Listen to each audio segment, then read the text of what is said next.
예부터 우리는 건강한 흙에서 자연의 먹거리를 얻고 작물을 가꾸며 살아왔다. 삶의 터전을 제공해주는 것도 바로 흙이다. 또 흙에는 우리가 미처 알지 못했던 수많은 공익적 가치가 담겨져 있다. 하나의 가치로서 가치 평가했을 때 우리나라의 농경지 토양의 가치가 한 280조 정도 된다고 합니다. 그런데 기계화된 집약 영농, 도시화, 산업화, 환경오염 등으로 흙이 몸살을 앓고 있다. 다양한 생물의 보금자리이기도 한 흙의 위기는 곧 모든 생태계의 위기다. 건강한 흙을 지키는 것이 왜 중요한지 흙의 가치에 대해 제대로 알아보자.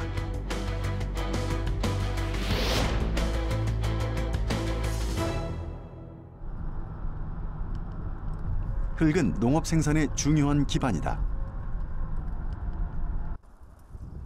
사람들이 먹어야 하는 먹거리의 95%를 흙을 통해 제공받는다. 흙이 유실되거나 그 기능이 저하되면 우리에게 직접적인 피해가 오는 것이다. 건강한 흙이 안전하고 질 좋은 농산물을 길러내기 때문에 농민 오창균 씨는 무엇보다 흙 관리에 힘쓰고 있다고 한다. 보시면 이렇게 낙엽이 이렇게 붉고 올라와 있지 않습니까? 이게 이제 마늘이 뚫고 올라오는 거예요. 그래서 좀 어려움을 겪고 있기 때문에 제가 마늘을 흐트러뜨려서 좀 쉽게 올라올 수 있도록 도와주는 겁니다. 이렇게 해서 햇볕만 보게 해주면은 이제 스스로 이제 올라옵니다.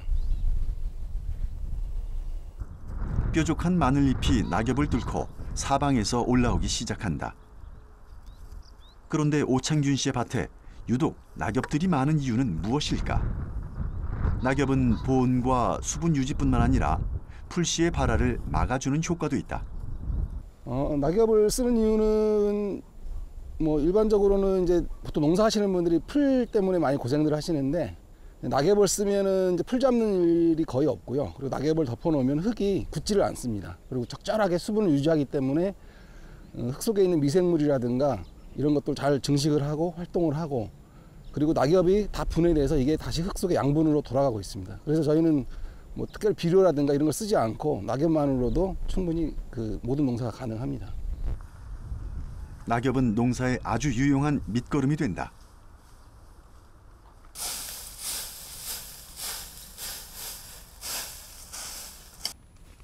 지금 5년간 이제 밭을 갈지 않고 무경으로 농사 짓고 토마토 밭인데요. 이제 흙을 보시면은 그 5년간 넣었던 낙엽이 다 분해돼서 흙 속으로 들어가 있고요. 흙도 굉장히 부들부들합니다. 수분도 적절하게 유지가 돼 있고 그래서 이 밭에는 굳이 밭을 갈지 않고 퇴비나 비료를 주지 않더라도 작물이 잘 자랍니다. 눈에 보이진 않지만 수분 증발과 바람으로 고운 겉흙은 조금씩 사라진다. 낙엽과 같은 유기물을 흙 위에 덮어주면 흙의 유실을 막을 수 있다. 오창균 씨가 직접 설계한 생태 화장실. 자연 순환만으로 지력과 양분이 부족할 수 있기 때문이다.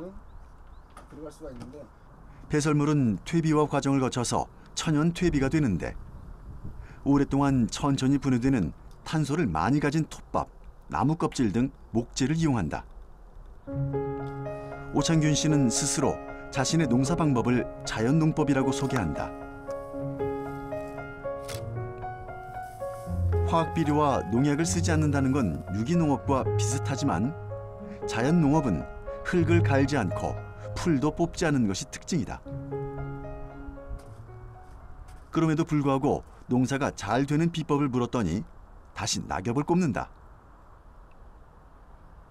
오창균 씨는 농사가 시작되는 봄이면 산과 숲에서 미생물에 의해 분해된 나무와 낙엽의 부엽토를 긁어온다. 자연 미생물에 의해서 낙엽이나 잔가지 등이 잘게 분해되면 부엽토가 되는데 자연이 만든 최상급 퇴비라고 할 수 있다. 지금 최근에 겨울 동안은 비바람 맞고 눈 맞아서 그 겉에 있는 낙엽들은 잘 지금 까맣게 지금 그 분해가 되고 있는 상태입니다. 네, 냄새도 아주 좋습니다. 네. 검은색으로 변한 부엽토에서는 촉촉한 수분이 느껴지고 미생물이 내뿜는 흙냄새를 맡을 수 있다. 우리가 이제 건강한 흙이라고 얘기를 하면은 반드시 미생물이 있어야 됩니다. 그리고 식물이 자라는 곳에는 반드시 미생물이 증식을 하게 되어 있습니다. 그래서 흙 속에는 많은 미생물이 필요로 하지만은 또 다양한 미생물들이 있어야 토양 생태계가 건강하고 그것들이 작물을 키우는데 병충해를 예방하거나 작물 성장에 도움이 되는 여러 가지 유기물들을 제공을 해줍니다. 또 쌀, 보리, 밀 등의 곡식을 이용해 미생물을 배양해 액비로 사용할 수 있다. 주로 쌀을 많이 사용하는데 물을 적게 넣은 포슬포슬한 고두밥이 미생물 배양에 적합하다. 예, 이거는 제가 산에서 가져온 부엽토를 가지고 밥을 넣어서 미생물을 배양시킨 겁니다. 그러니까 산이나 숲에서 배양을 하면 더 좋지만 사정이 여의치가 않아서 저는 항상 그 부엽토를 좀 가져와 가지고 농장에서 필요한 만큼만 항상 배양해서 흙에 사용하고 있습니다. 누룩을 만드는 것과 비슷한데 배양이 잘 될 수 있도록 20도 내외의 따뜻한 온도와 습도를 유지하면 된다. 배양된 미생물은 물과 희석해 퇴비 만들기에 사용하거나 흙과 작물에 뿌려주는데 이렇게 관리하는 흙은 식물의 영양 창고와 다름없다. 생산성만을 높이려고 제초제를 살포하고 화학 비료를 뿌리게 되면 토양이 산성화된다고 하는데 농사의 근본이라고 할 수 있는 흙이 스트레스 받지 않도록 소중히 다루는 것이 무엇보다 중요하다고 강조한다. 커다란 바위가 오랜 세월 동안 비, 바람, 식물 등에 의해 부서지는 풍화작용을 통해 흙으로 만들어지는데 동식물에서 유래한 유기물이 합쳐져서 토양층이 점점 깊어진다. 흙 1cm가 쌓이는 데는 무려 200년 이상이 걸린다고 한다.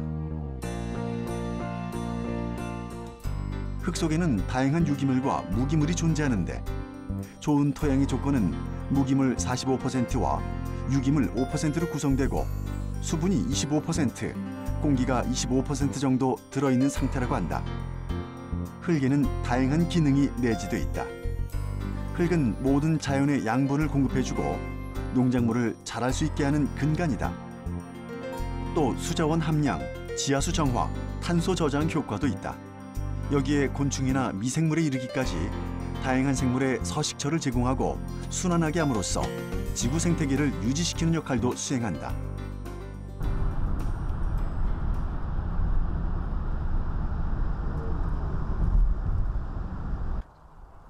건강한 흙 속에는 수많은 생명체들이 서로 도움을 주고받으며 살아가고 있다. 경기도 고양시 지렁이 과학관. 일명 지렁이 박사로 통한다는 최훈근 박사를 만났다. 지렁이는 과연 어떤 생물일까? 지렁이의 유무는 건강한 흙의 척도가 된다. 지렁이는 흙 속에 살면서 토양을 비옥하게 하고 식물이 잘 자랄 수 있도록 돕는다. 땅속의 쟁기라고 불리는 지렁이는 유기물을 분해해 기름지고 보드라운 토양을 만들어준다. 또 지렁이가 배출하는 미생물은 흙 속에서 유해한 세균이 자리 잡을 수 없게 한다. 유기물을 갖다가 완전히 장에서 분해시켜가지고 무기물로 만들어줍니다. 무기물로 만들어주면 토양에 들어가가지고 식물이 뿌리에서 바로 흡수할 수가 있습니다. 그 한 가지가 있고요. 또 한 가지는 이게 중성이에요. 우리나라 토양은 대부분 산성인데 중성이다 보니까 토양을 갖다 중화하는 효과가 있고요. 또 한 가지는 여기에 미생물 수가 일반 토양보다 50배 정도가 많아요. 그러다 보니까 미생물이 많이 번식을 하게 되고 많이 번식하다 보니까 혹시 잘못돼가지고 병원균이 들어온다 하더라 아니면 해충 병을 일으키는 질병균이 들어온다 하더라도 우점종을 차지 못하니까 질병으로 발병을 하지 않는 거죠. 그래서 지렁이가 많게 되면은 자동적으로 질병이 안 생기는 그런 특징을 갖고 있습니다. 지렁이로 인해 절로 좋은 땅의 요건을 갖추게 되는 것이다. 그래서 지렁이가 건강한 흙의 척도가 되기도 한다. 이게 바로 지렁이 알입니다. 노르스름한 게 이 상태에서 좀 있으면 이제 알이 나와서 두세 마리가 나와가지고 또 3개월 되면 어미지렁이가 되는 거죠. 지렁이는 흙과 함께 유기물을 섭취해 장 속의 미생물과 함께 소화시킨 다음 변으로 배출하는데 분변토라고도 한다. 요게 이제 지렁이 똥을 말아놓은 건데요.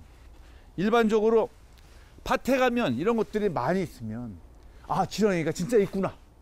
그리고 이런 것들이 비가 오면은 녹아요. 요게 이제 하나하나씩 부스러지면 얇게 퍼져요. 빗물에. 그러면 그게 다 탭이 뿌린 것이 똑같이 영양분이 땅속으로 스며들어가지고 식물의 뿌리에서 흡수해가지고 잘 자라는 거죠. 지렁이 분변토는 유기물을 식물이 빨아들일 수 있는 양분의 형태로 만드는 동시에 흙 자체의 성질도 변화시킨다. 식물을 키우기에 아주 좋은 흙으로 지렁이가 단순히 흙을 먹고 배출하는 것만으로도 흙은 생명력을 되찾게 되는 것이다. 실제 우리 주변의 토양에는 지렁이가 얼마나 살고 있는지 한번 찾아보기로 했다. 아우, 여기 다 지렁이네. 여기. 낙엽 있는데 낙엽 있는데 이 썩은 부엽도 지금 있잖아. 새끼들이네 다. 여기 다 지렁이가. 여기 이건 또 청지렁인가 보다.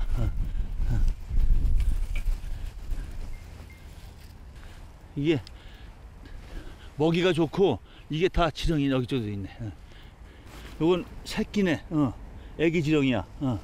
여기, 여기. 거기 큰 지렁이 나왔어. 이런 지렁이가 이제 중간 지렁이 큰 거. 야, 그것도 많이 나오네 막. 여기 이제 크겠다. 낙엽 속에 있어요. 다른 데가 찾을 거. 이 토양에서는 비교적 많은 양의 지렁이를 발견할 수 있었다. 지렁이가 움직이면서 만든 구멍은 빗물과 공기가 드나드는 통로가 된다. 흙이 공기와 수분, 영양분을 충분히 머금을 수 있는 상태로 만들어주는 것이다. 땅에 지렁이가 많으면 농사가 잘 된다는 말이 바로 이런 현상에서 나온 말이다. 이렇게 쏘알쏘알 이렇게 뭉쳐져 있는 것도 이렇게 이런 것들 갖다 떼알구조라고 그러죠. 그럼 요거 이제 요 사이로 공기도 들어가고 물도 들어가고 이제 요 사이에서 미생물이 잘 자라가지고 이제 유기물이 들어가면 분해해서 식물이 바로 이용할 수 있도록 이렇게 최적의 상태를 갖다 온 떼알구조라고 이렇게 얘기를 합니다. 인근의 또 다른 토양으로 안내하는 최훈근 박사. 이번에도 지렁이를 찾기 위해 땅을 파보는데 있을 것 같은데 이런 데는 지렁이가 없어요. 지렁이가 없어.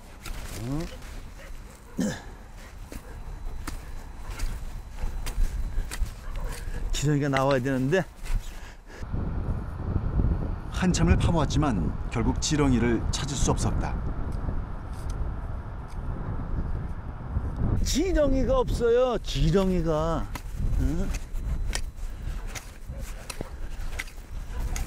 있을 것 같은데도 지렁이가 이렇게 없어요. 야. 비단 이것뿐만 아니다. 최근 지렁이를 전보다 많이 볼 수 없게 됐다. 최훈근 박사가 이 땅을 우리에게 보여준 이유가 있다고 하는데 왜 이곳에서 지렁이를 찾을 수가 없었던 걸까? 식당 같은 경우에는 예. 왜 지렁이가 없는 거예요? 이게 땅은 똑같은 땅인데 장기간 동안 관행농법을 했어요. 비료도 줬지만 이제 식물에 병충해가 발생할 때 농약을 줬거든요. 그것들이 조금 수축돼 가지고 여기 땅 속에 있다 보니까 그걸 토양생물 지렁이 견디지 못한 거죠. 예. 벌써 씹었어요. 지금 씹어야지. 아, 그렇죠. 무타리 치면서 여기다 약을 집어넣더라고. 후라당 같은 거. 예. 이 정도 물기가 있고 그러면 원래 지렁이가 있어야 되는 건데 근데 그 약이 참 무섭긴 무서워. 하긴 그러니까 벌레가 죽으니까. 화학 비료, 농약, 제초제 등으로 흙이 몸살을 앓고 있기 때문이다. 죽어가는 흙은 지렁이뿐만 아니라 인간도 병들게 할 수 있다. 빠른 산업화, 도시화 과정에서 발생한 각종 오염물질도 토양을 오염시키고 있다.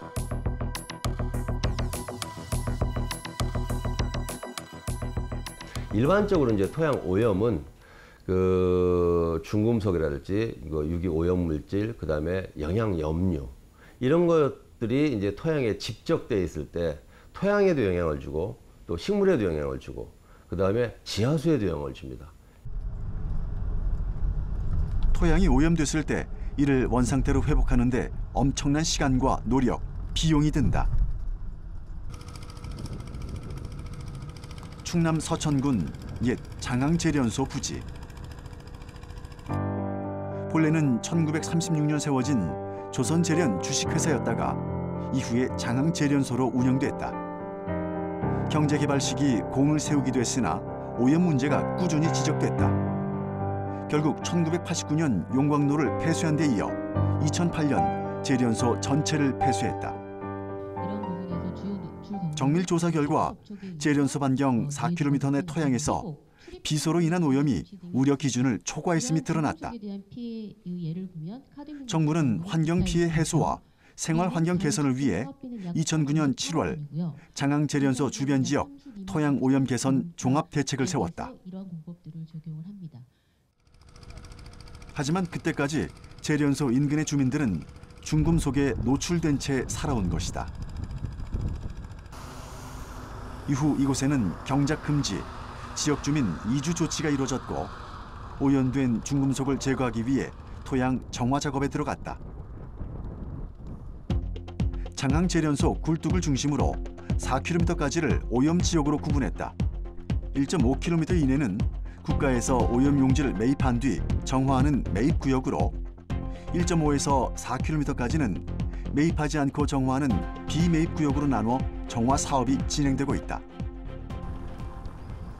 비매입 구역은 주민들이 거주하고 경작 활동을 하는 지역으로 2012년 10월부터 2015년 11월까지 총 37개월에 걸쳐 오염 토양 정화를 끝냈다. 전기를 이용해 중금속을 제거하는 정화 방식을 썼다.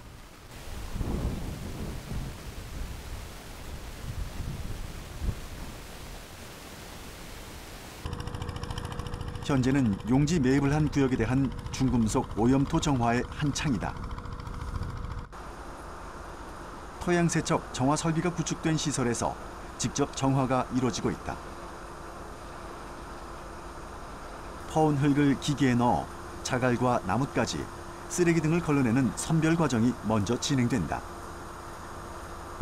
선별 작업을 하는 이유는 불착된 오염 토양에서 자갈, 금속류, 나무 뿌리와 같은 크기가 큰 물질이나 기타 이물질이 포함되어져 있습니다. 따라서 이러한 물질들을 사전에 분리함으로써 세척 공정이 원활히 진행될 수 있도록 하고 오염 토양의 입자를 크기별로 잘 분리시킴으로써 각각의 세척 장치들에서 오염 토양 정화가 효율적으로 진행될 수 있도록 하기 위해서입니다. 선별 과정이 끝나면 오염된 흙을 세척하는 정화 작업이 이루어진다. 오염 토양의 입자 특성에 따라 굵기별로 나눈 뒤 물로 일일이 씻어내는 방식이다. 오염토를 희석하는 데 사용된 물은 방류하지 않고 다시 재활용해 정화 작업에 사용한다. 물과 희석하고 탈수하는 작업을 몇 차례 반복한 뒤 세척된 흙은 컨베이어 벨트를 따라 이동하면서 다시 모여진다.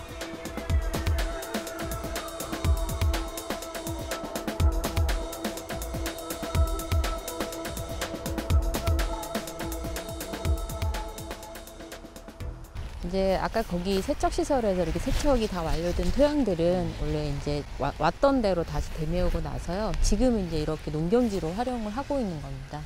요게 그러면은 기존에 있는 흙들을 다 갈아엎은 거예요? 네, 이제 기존에 오염된 토양을 다 걷어서 세척을 하고 나서 다시 여기에 이제 되메우고요. 정화하기 전 중금속으로 크게 오염됐던 논밭은 1차 정화 사업 종료 후 현재까지 농작물 생육 상태를 모니터링 중에 있는데 생육에 큰 지장이 없다는 분석이다. 문제는 오염 정도가 심한 반경 1.5km 이내 지역의 송림숲이었다.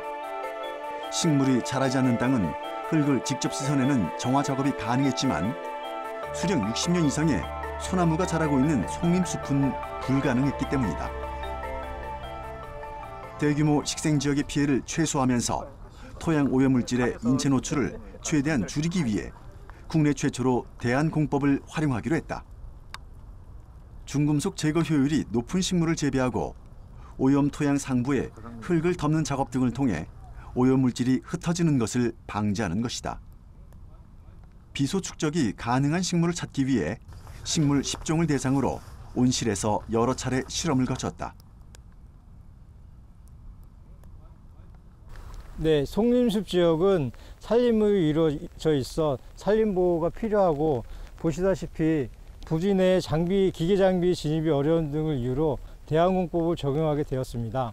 이러한 대안공법은 기존의 생태 환경을 유지 복원하면서 토양 오염 물질이 인체와 환경에 영향을 줄 수 있는 부분을 최소화시키는 공법입니다. 철사나무를 흙에 뿌려 중금속 물질과 화학 반응을 일으키도록 유도하는 방법도 활용됐다. 비소는 철과 결합력이 강해 철이 함유된 점토 광물을 비소 오염토에 뿌리고 잘 섞으면 철에 묶여 옴짝달싹할 수 없는 상태가 된다고 한다.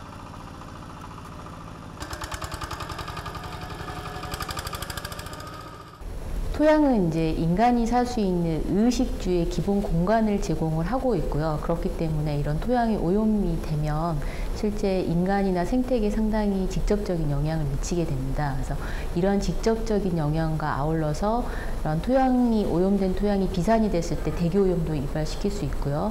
또한 이런 토양 오염이 지하수로 갔을 때는 지하수가 오염이 되고 또 이런 지하수 흐름에 따라 오염이 확산이 될 수 있는 이런 여러 간 간접적인 악영향들이 발생을 할 수 있기 때문에 신속하게 토양이 오염되면 정화가 필요합니다.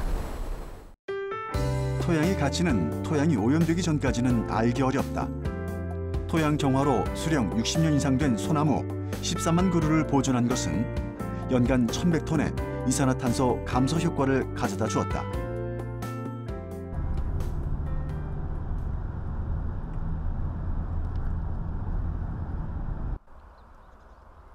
충남 천안시 장산마을.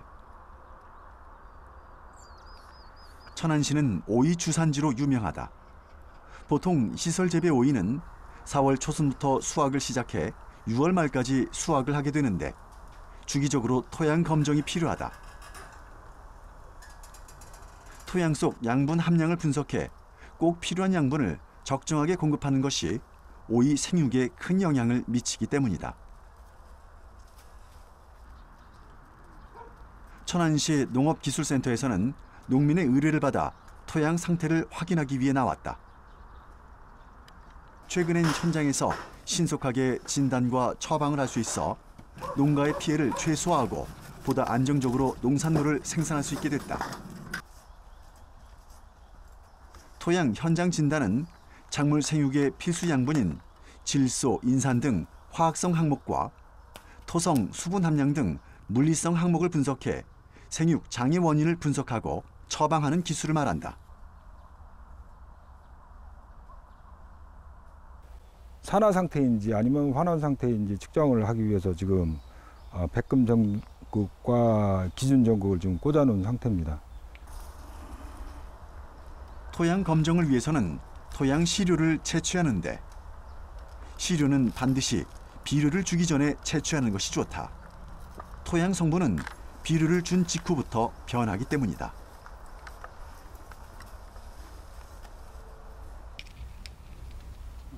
이게 한 군데에서만 채취하는 게 아니에요? 그렇죠. 보통 검사를 할 경우 한 3번 정도 반복을 해서 검사를 해서 평균값을 구해서 이제 농가한테 이제 통보를 합니다. 토양 검사를 위해서는 같은 필진의 여러 지점의 토양에서 토양을 채취한다. 분석 장비를 이용해 현장에서도 간단한 진단과 처방이 가능한데 봄철 영농기는 작물에 필요한 영양분을 토양에 보충하기 위해 밑거름을 주는 시기다. 현재 토양 영양 상태를 정확히 알아야만 적정 시비가 이루어질 수 있다. 건강한 상태의 토양은 pH가 6에서 한 7 정도 돼야지 작물에 유용한 상태가 된다고 이렇게 말씀드릴 수가 있겠습니다. 토양 검정을 통해 분석된 토양의 영양 상태를 바탕으로 작물별로 필요한 최적의 비료와 퇴비 양으로 농가에 제공된다. pH가 지금 6.1 정도 나왔고요. EC가 전기 전도도가 2.1 정도가 나왔습니다. 그리고 NO3 질산태 질소가 71.7. 현장 진단을 좀 자주 하시는 편이세요? 예, 저희 작물에 좀 이상이 있어 보이거나 아니면 물 관리에 좀 문제가 있을 때는 항상 연락을 해가지고 현장 검정을 신청하고 있습니다. 그래서 1년에 한 번 내지 2번, 많을 때는 한 3번까지도 지도를 받고 있습니다. 최근 농민들의 토양 검정 분석 의뢰가 꾸준히 늘고 있다고 하는데 농사를 지으면서 가장 중요한 기본이 바로 토양이기 때문이다. 오이 농사만 30년이 넘었다는 농민 임성희 씨. 자식 같은 오이가 잘 자라기만을 바라는 마음으로 꾸준히 토양 검사를 받고 있다고 한다. 뭐 오이 생육 진단 관리죠. 뭐 생육 관리죠. 뭐 물론 추비도 있고 저기 하지만 생육 진단이 제일 중요하죠. 물리적 성질의 좋고 나쁨은 손끝으로 간단히 진단할 수 있다. 위에서부터 흙을 눌러보다 부드럽게 느껴지는 부분이 있다면 때알 구조가 잘 형성되어 공급률, 보습력, 통기성이 모두 좋은 토양이다. 반면 딱딱하게 느껴지는 부분은 통기성도 나쁘고 배수가 안 돼 뿌리가 자라는데 불리한 조건이다. 지금 토양이 얼마만큼 부드러운가 좀 알기 위해서 이제 손으로 이제 찍어봤습니다. 찍어봤는데 입자 밀도로 보면 0.8에서 한 1점 정도 이렇게 나와서 토양이 상당히 푸실푸실하다고 그래야 되나 공급량이 상당히 많아서 뿌리 내림에 상당히 양호할 것으로 이렇게 생각이 됩니다. 뿌리를 좀 더 자세히 살펴보면 흙의 상태를 더 자세히 알 수 있다. 뿌리가 이렇게 쫙 뻗었잖아요. 뿌리. 이렇게 뿌리가 잔뿌리가 많이 나야 이게 되거든요. 양분 흡수하는 이게 뿌리거든요. 이게. 무조건 많이 넣는 게 아니라 이 작물 상태에 따라서 추비를 해야 됩니다. 추비를 적정량을 해가지고 해야 농사가 잘 되지 뭐 많이 한다고 해서 잘 되는 건 아니거든요. 얘들도 먹는 양이 있어요. 먹는 양이 있기 때문에 무조건 뭐 많이 넣는다고 많이 먹는 게 아닙니다. 다 나머지는 다 토양에 남기 때문에 그 많이 넣으면 농사가 안 되는 거예요. 토양 검정 서비스가 농가로부터 큰 호응을 얻고 있는데 최근 농경지에서 인위적으로 투입되는 양분의 양이 작물이 필요로 하는 양보다 많아짐에 따라 일부에서는 양분 과잉 현상이 초래됐다. 토양 검정을 통해 과학적이고 합리적인 시비량을 알면 생산비 절감뿐 아니라 퇴비와 비료의 과다 사용으로 인한 토양 환경 오염을 방지할 수 있다.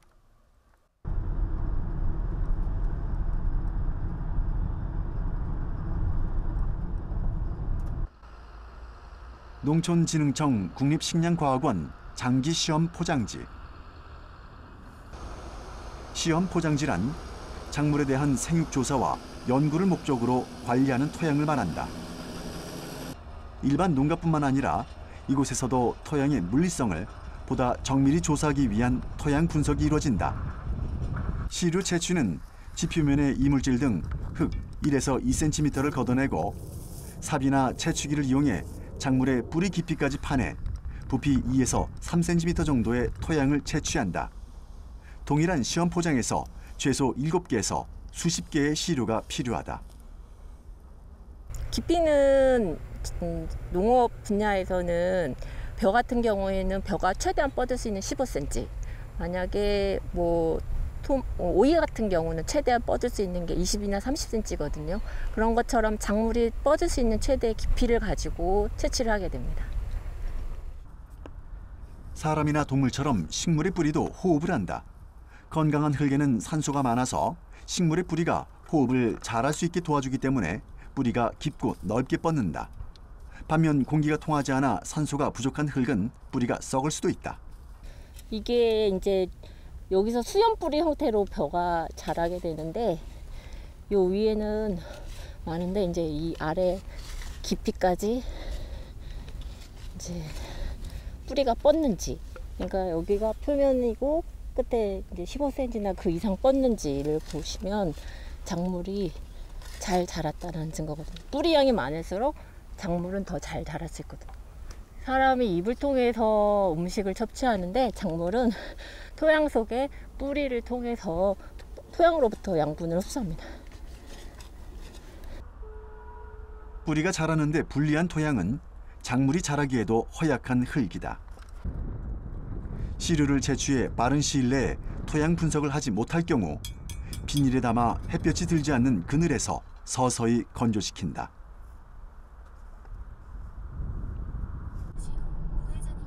며칠 뒤 채취한 토양의 더 자세한 분석 상황을 알아보기 위해 농촌진흥청 국립농업과학원을 찾았다. 농촌진흥청에서는 농지의 비옥도뿐만 아니라 중금속과 같은 오염물질을 모니터링하고 토양의 건전성에 대한 실태를 파악하고 있다. 채취된 토양 시료는 과학적 분석을 거쳐 산도, 염도, 유기물 함량, 유효인산 등 토양의 화학 성분을 분석해 수치화돼 데이터베이스에 저장되는데 토양과 작물의 건강을 유지하기 위해 꼭 필요한 작업이다.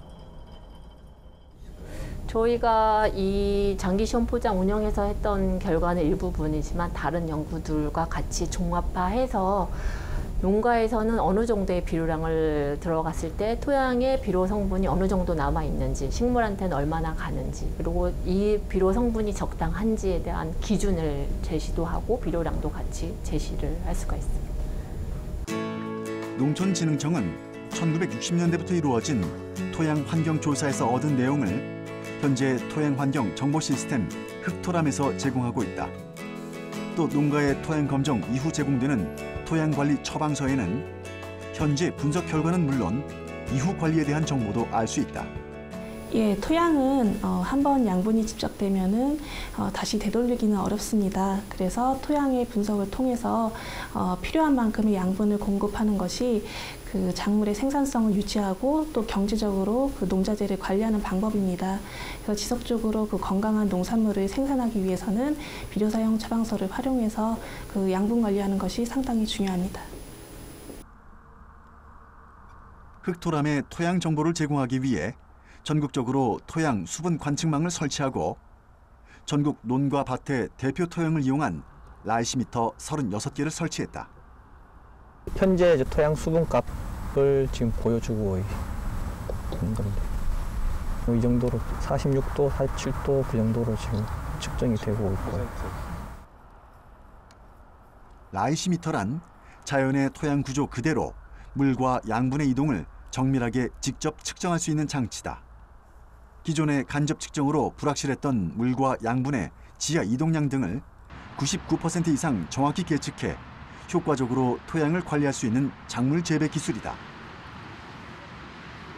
지금 이제 저희 36개의 라이시미터를 활용하여서 여러 가지 토양 수분 센서, 토양 수분 장력 센서, 그리고 토양 용액 채측기, 중력학 센서들을 활용하여서 실시간으로 물이 라이시미터 이제 시스템에 물이 들어왔을 때 물의 이동이라든지 양분의 이동, 그리고 그에 대한 총량, 유입량, 유출량을 조사를 하여서 실제적으로 저희가 작물이 물이 얼마나 필요한지를 산정하고 평가하고 있습니다. 또 온실가스 발생 감축을 위해서 토양의 탄소 저장 기능을 연구 중이다. 논밭에는 대기 중 이산화탄소 7천만 톤에 해당하는 9천만 톤의 토양 탄소가 저장돼 있는데 흙은 환경적인 측면에서는 온실가스를 저감하고 기후를 순화하는 역할을 담당한다. 토양이 원래 자연에서 많이 입자 생성됩니다. 그래서 그런 입자 암석에서 유래됐던 토양들이 그 구성 비율에 따라서 공간이 생기고 그 공간에 낙엽이나 식물이나 동물 사체들이 이렇게 가둬지고 또한 그 입자에 붙고 해서 이렇게 토양 내 탄소가 저장되는 그런 기능이 저장됩니다. 그래서 이런 기능들이 뭐 토양의 발달을 시키고 환경을 보존하는 역할을 합니다. 원자력 발전소 사고나 핵실험 때 나오는 방사성 세슘.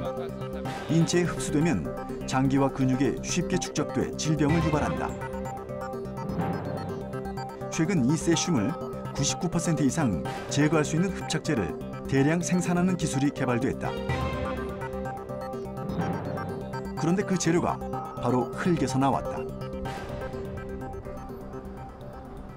경기도의 한 대학 연구소.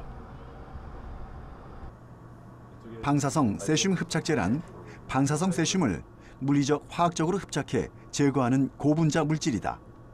기존에는 프러시안 블루 나노 입자가 주로 사용됐지만 이 방식은 방사성 세슘을 흡착한 나노 입자를 회수하기 어려워 2차 오염이 발생하는 문제가 있었다.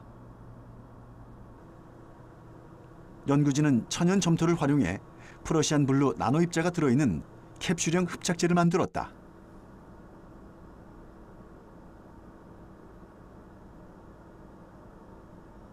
근데 일반적으로 환경에 오염됐다는 것은 토양이 오염되거나 또 물이 오염되는 것은 불특정한 지역을 중심으로 상당히 넓은 범위에서 오염이 되게 됩니다.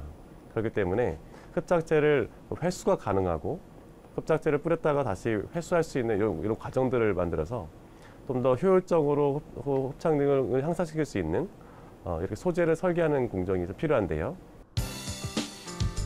크기가 2mm 정도인 캡슐형 흡착제는 점토의 내부층의 흡착을 통해 방사성 세슘을 99% 이상 제거하는 성능을 보였다. 또 1년간 형태가 유지돼 기존 분말형 흡착제와 달리 화학약품 없이도 회수할 수 있기 때문에 2차 환경오염 문제도 줄일 수 있다고 한다. 환경오염 심화와 지구온난화 등으로 기후변화가 증폭되는 가운데 토양의 가치는 무궁무진해지고 있다. 어떤 흙은 생체 친화적이고 어떤 흙 같은 경우에는 우리 생리 활성을 더 증진시켜주는 흙도 있고요. 또 어떤 흙 같은 경우에는 독성 있는 흙도 있고요. 또 어떤 흙은 미생물을, 박테리아 물질들을 죽이는 살균 역할을 하는 흙도 있습니다.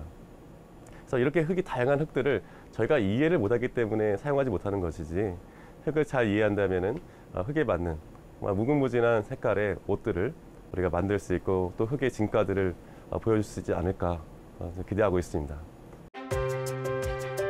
흙은 농업 생산의 귀중한 자산이자 지구 생태계를 지탱하는 기반이다. 결국 토양의 질은 환경 생태계의 다양성과 건강성을 동시에 보호할 수 있는 가장 기본적인 조건이다. 우리가 먹고 자고 이런 하는 것들을 거의 토양에서 온다고 생각하면 됩니다. 그래서 토양에 재배되는 여러 가지 작물들, 토양에서 자라는 나무, 뭐 여러 가지 재료 이런 것들이 우리의 의식주를 해결해주고 있기 때문에 토양이 잘못됐다, 토양이 오염됐다 이렇게 됐을 경우에는 우리가 삶이 궁핍해지고 삶이 어려워지고 그 다음에 뭐 다양하게 우리의 수명까지도 제약을 받을 수 있는 그런 역할을 하기 때문에 우리가 항상 토양을 아끼고 그 다음에 가능하면은 좀 외부의 여러 가지 해로운 것들로부터 보호해 줄 수 있는 그런 노력을 지속적으로 해야 된다고 생각합니다. 우리의 삶이 흙과 생태적으로 균형을 이룰 수 있는 방안은 무엇인지 지혜를 모아야 할 때다. 그러기 위해서는 무심코 밟고 지나간 흙의 가치에 대해 제대로 알고 있어야 하지 않을까. 흙은 우리가 미래 세대에 건강하게 물려줘야 할 최고의 자연 유산이다. 유한한 자원인 흙에는 무한한 가치가 담겨 있기 때문이다.